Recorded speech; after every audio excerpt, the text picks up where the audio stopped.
Hello students, कैसे हैं आप सभी।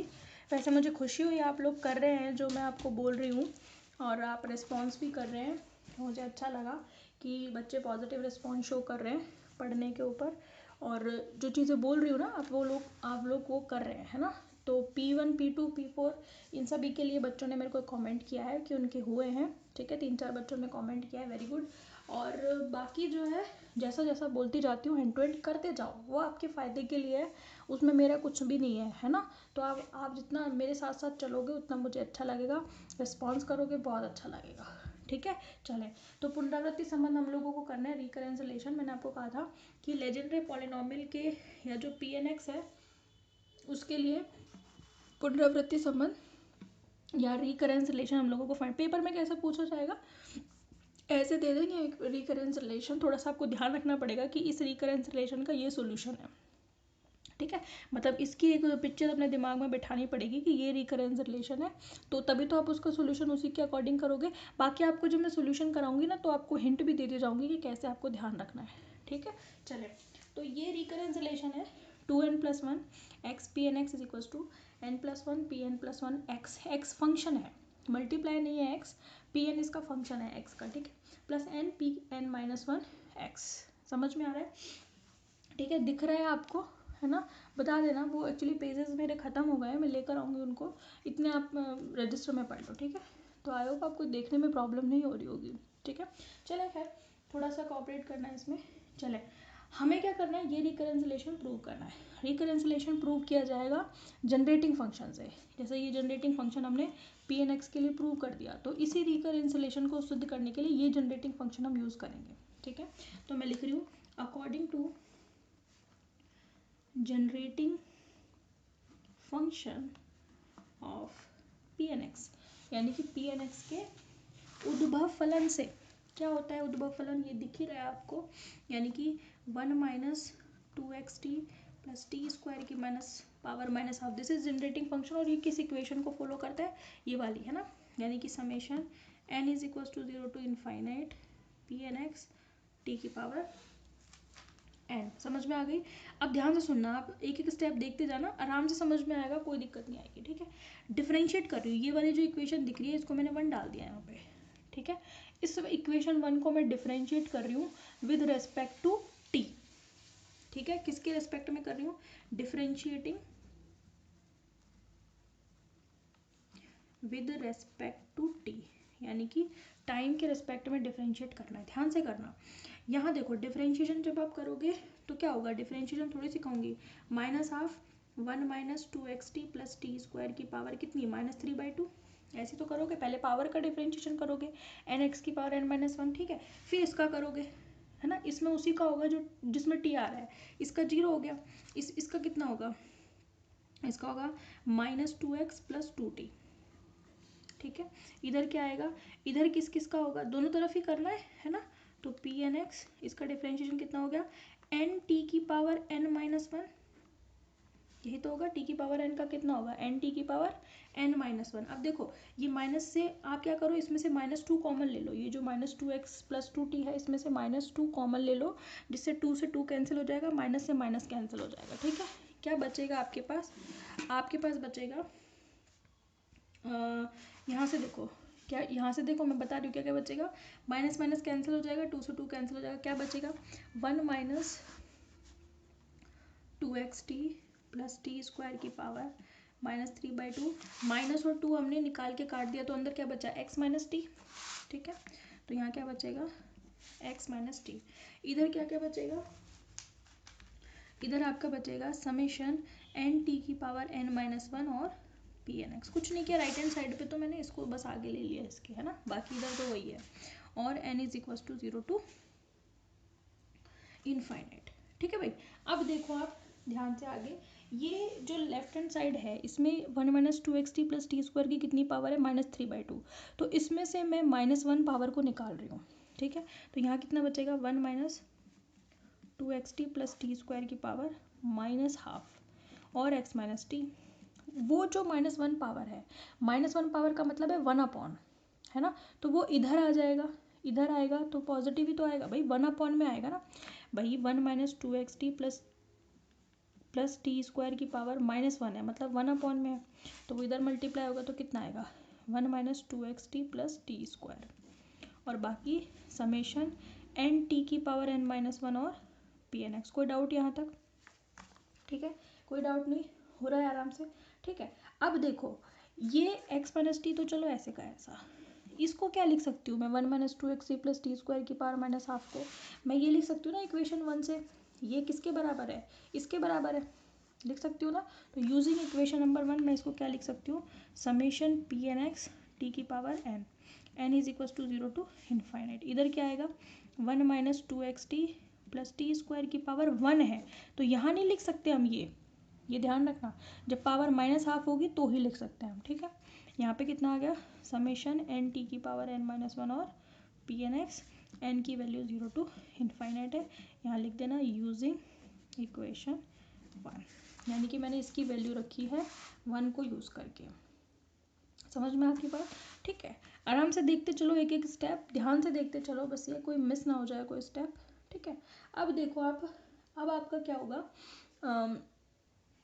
ठीक है, तो आपको दोनों तरफ 2 समेशन दिख रहे हैं, एक इधर और एक इधर, एक एक करके खोलूंगी, मतलब इस समेशन को खोलूंगी, है ना, जितनी मेरे को टर्म की ज़रूरत है वहाँ तक खोलूंगी। ठीक है, ध्यान से देखो बस आप, x माइनस टी, ठीक है, पहली टर्म क्या आएगी जब आप n बराबर 0 रखोगे, तो n बराबर 0 रखोगे तो p 0 आएगी, p 0 x, t की पावर 0 मतलब 1 आएगा, है ना, प्लस फिर क्या आएगा 1 रखो, अब कितना आएगा p1 x और इंटू टी, मतलब t इंटू p1x आ जाएगा। समझ में आ रही बात, ताकि कंफ्यूजन ना हो, फिर x और t साथ साथ में आ जाएंगे, इसलिए मैंने t आगे ले लिया। ठीक है, फिर और आगे खोल सकते हो, कोई दिक्कत नहीं है, पर मैं nth टर्म ले रही हूँ। ठीक है, nवी टर्म क्या होगी, nवी टर्म तो ये खुद ही है ना, ये देखना, तो क्या आएगा t की पावर n और पी एन एक्स, सही है, अच्छा, प्लस डैश डैश डैश, क्योंकि सीरीज इनफाइनाइट सीरीज है तो इस टर्म के बाद भी टर्म्स होंगी। इससे पहले कौन सी टर्म आएगी वो बताओ आप मेरे को, इससे पहले आएगी t की power n-1 P n-1 x, यही तो आएगी भाई। ये जो nth टर्म है इससे पहले वाली टर्म क्या आएगी, n की जगह n-1 रख दो, और यहाँ पे जो pn है इसकी जगह पर n-1 रख दो, यही तो होएगा। ठीक है, तो ये हो गया अपना LHS। अब आ जाओ आप RHS पे, 1 - 2xt प्लस टी स्क्वायर, है ना, इसको खोलो, पहली टर्म तो 0 हो जाएगी, n बराबर 0 रखोगे तो 0 हो जाएगी, फिर क्या करोगे सेकंड टर्म में n बराबर 1 रखोगे तो कितना आएगा, 1 रखोगे तो कितना आएगा, t की पावर 0 1 रखोगे तो p1x आएगा, क्योंकि यहाँ पे 1 - 1 0, t की पावर 0 1 हो गई, फिर क्या आएगा, फिर रखोगे आप 2, है ना, तो आगे आएगा 2t और p2x, यही तो आएगा।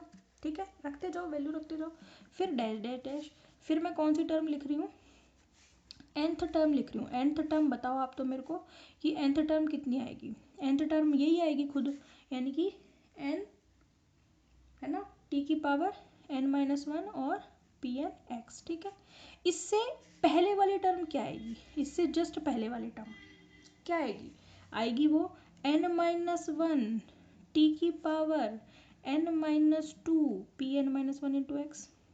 बस आपको इस nth टर्म में n की जगह पर क्या रखना है, n-1 रखना है। समझ में आ गई? इससे अगली टर्म क्या आएगी, nth टर्म की अगली टर्म, नेक्स्ट n की जगह पर n+1 रख दो, यानी कि n+1 t की power n P n+1x plus dash dash dash, क्योंकि इनफाइनाइट सीरीज है। कोई डाउट इस स्टेप में, कोई डाउट हो तो कमेंट कर देना। बाकी कुछ भी नहीं है, आपको सिर्फ समेशन खोलना है। ठीक है, खोलना है तो इसमें nth टर्म निकालनी है, उससे एक पहले वाली टर्म निकालनी है। ठीक है, n की जगह n-1 रख के RHS में आपको समेशन खोलना है, फिर nth टर्म निकालनी है, एक पहले वाली टर्म निकालनी है, एक बाद वाली टर्म निकालनी है। बात समझ में आ गई? समझ में आ गई होगी आराम से, कोई दिक्कत नहीं है इसमें। अच्छा, ऐसा मैंने क्यों किया, ऐसा मैंने इसलिए किया ताकि मैं दोनों साइड t की पावर n के गुणांकों को इकट्ठा कर सकूं। मेरी बात समझ में आई क्यों किया, ताकि मैं क्या कर सकूं, t की पावर n के गुणांकों को इकट्ठा कर सकूं। आपको खुद ब खुद समझ में आ जाएगा, पेपर में रटने की बिल्कुल ज़रूरत नहीं है कि कहाँ तक निकालना है, कहाँ कौन सी पहले वाली निकालनी है, कौन सी बाद वाली। आप मेरी बात सुनो, देखो मुझे चाहिए t की पावर n के कोफिशिएंट, तो मैं यहाँ लिख रही हूँ now taking coefficients of t raised to power n on both sides and comparing that. ठीक है, पहले बताओ आप भाई, t की पावर n का कोफिशिएंट मुझे चाहिए, ठीक है।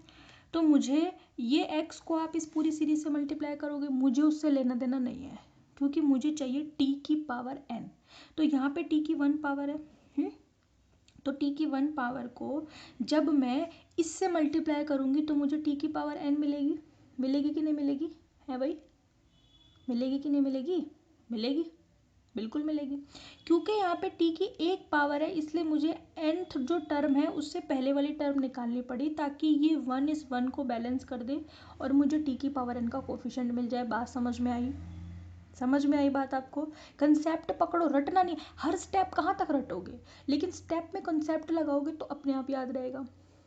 समझ में आई? अब आपको रीज़न समझ में आया कि मैंने t की पावर n से पहले वाली टर्म क्यों निकाली, ताकि वो इस 1 को बैलेंस कर दे और इस 1 से ये -1 कट जाए और t की पावर n का कोफिशिएंट मिल जाए। ठीक है, ये कहाँ काम आएगी? ये x से मल्टीप्लाई होकर के काम आएगी, क्योंकि मुझे तो क्या इकट्ठे करना है, मुझे तो t की पावर n वाली टर्म इकट्ठे करना है बस, और मेरे को और टर्म से मतलब नहीं है। समझ में आ गई?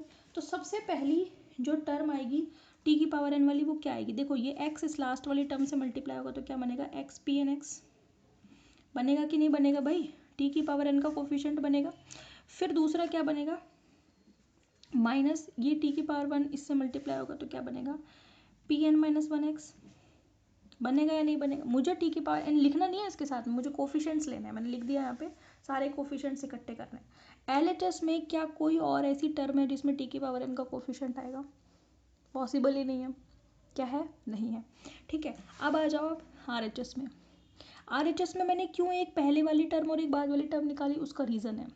रीज़न ये है कि जब ये 1 इस nth टर्म से मल्टीप्लाई होगा तो t की पावर n का कोफिशिएंट मिल जाएगा। कितना आएगा? लिख दें ज़रा। आएगा n+1 और pn+1x, यही तो मिलेगा। t की पावर n का कोफिशिएंट, ये 1 इससे मल्टीप्लाई होगा ना, पूरे के साथ है ना, ये बाहर गुणा है, ये बाहर। ठीक है, ये तो ये 1 इससे मल्टीप्लाई होगा तो n+1 pn+1 मिल गया t की पावर n का कोफिशिएंट। ठीक है, दूसरा ये t की पावर 1 है यहाँ पे, तो ये इससे बैलेंस होगा, ये 1 इससे कट जाएगा तो t की पावर n का कोफिशिएंट मिलेगा या नहीं मिलेगा? बिल्कुल मिलेगा। कितना मिलेगा? ये मिलेगा भाई, कितना मिलेगा? यहाँ लिख देती हूँ, यहीं लिख देती हूँ, माइनस का 2x है ना, और n और pnx है भाई। कोई डाउट? ठीक है, इसके बाद यहाँ पे t की 2 पावर और आ रही है, इसलिए मुझे ये टर्म निकालनी पड़ी। अगर यहाँ 3 पावर आती तो मुझे एक पहले की और निकालनी पड़ती। मेरी बात समझ में आ रही है? इसलिए मैंने यहाँ पे, क्योंकि t की पावर 2 है तो वो इस 2 + 2 इस -2 से कैंसिल हो जाएगा, तो t की पावर n का कोफिशिएंट मिल जाएगा। बात समझ में आ गई? कितना मिलेगा? हमें मिलेगा +n-1 है ना, pn-1। मिल गया कि नहीं मिल गया? मिल गए ना सारे? ठीक है, अब अपना एक्सप्रेशन देखो जो सिद्ध कर रहा है, हमें ये सिद्ध करना है। कुछ कुछ मिलता जुलते मिला क्या हमें? ये देखो आप पहले, क्या कुछ मिला मिलता जुलता? देखो ये टर्म मिल गई, n+1 pn+1 इंटू एक्स, मिली या नहीं मिली? ठीक है, और कुछ मिला? और बिल्कुल मिल जाएगा। ये देखो, ये p की पावर n-1 वाली 2 टर्म आ रही है, एक ये आ रही है और एक ये आ रही है। आ रही है नहीं आ रही? तो ये जो माइनस वाली है वो इस माइनस वाली से कट जाएगी, तो केवल n-1 ही तो बचेगा। बचेगा नहीं बचेगा भाई? यहाँ पे इसको मल्टीप्लाई भी तो करोगे ना, एक बार n से करोगे, एक बार 1 से करोगे, 1 वाली कट जाएगी, n वाली बच जाएगी। ठीक है, अब pnx वाली टर्म देखो, एक तो ये मिल रही है और एक ये मिल रही है, ये कहाँ आएगा? उठ करके इधर। अब तो सॉल्व हो गया हमारा, अब कुछ बचा ही नहीं। ठीक है, तो सबसे पहले देखो, इस टर्म को उठाकर इधर लेकर आओ। ठीक है, क्या कॉमन आएगा? x pnx कॉमन आएगा, अंदर कितना बचेगा? 2n+1 x pnx मिल गई फर्स्ट टर्म। फिर n-1 वाली पकड़ो या n+1 वाली पकड़ लो। n+1 वाली तो सीधी ही आ रही है, उसमें कोई आपको करने की ज़रूरत नहीं है कुछ भी। और n-1 वाली में क्या होगा? बता ही दिया मैंने, 1 वाली से 1 कट जाएगा और क्या बच जाएगा? n pn-1 into x. यही तो सिद्ध करना था, हो गया। ठीक है भाई। तो भाई ऐसे होगा ये, और ये आएगा पक्का, ये वाला जो है पक्का आएगा, इंपॉर्टेंट है, वेरी इंपॉर्टेंट।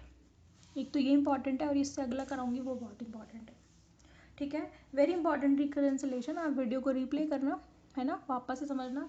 मैं बता देती हूँ समरी पूरा। सिर्फ ये रिकरेंसिलेशन है, कहाँ से निकलेगा, जनरेटिंग फंक्शन से। जनरेटिंग फंक्शन को किसके रेस्पेक्ट में डिफरेंशिएट करना पड़ेगा, टी के रेस्पेक्ट में। मैं एक बार अगला वाला बता दूँ, एक बार फिर बता दूँगी कैसे ध्यान रहेगा आपको कि किसके रेस्पेक्ट में डिफरेंशिएशन करना है, ठीक है। पहले नेक्स्ट वाला बताऊँगी, ठीक है। तो अकॉर्डिंग टू जनरेटिंग फंक्शन मैंने इसको टी के रेस्पेक्ट में डिफरेंशिएट कर दिया। डिफरेंशिएट करके यहाँ पे जो 3/2 पावर आई उसमें से 1 पावर को निकाल के यहाँ ले गई, समेशन को खोल दिया, इसमें nth पावर और उससे एक पहले वाली निकाल ली, इसमें nth पावर और उससे एक पहले और एक बाद वाली निकाल ली, दोनों साइड टी के पावर n के कोफिशिएंट्स इकट्ठे कर लिए, बस। मैथमेटिक्स है, नाम ही बुक का नाम ही मैथमेटिकल फिजिक्स है, मतलब फिजिक्स के कॉन्सेप्ट्स प्लस मैथमेटिक्स, ठीक है। तो मैथमेटिक्स के बिना तो फिजिक्स अधूरी है, नहीं हो सकती। तो ये इम्पॉर्टेंट रिकरेंसिलेशन है, पेपर में पूछा जाता है। बात समझ में आ गई? कोई डाउट हो किसी स्टेप में तो कमेंट कर देना, मैं उसको रिपीट कर दूंगी, ठीक है।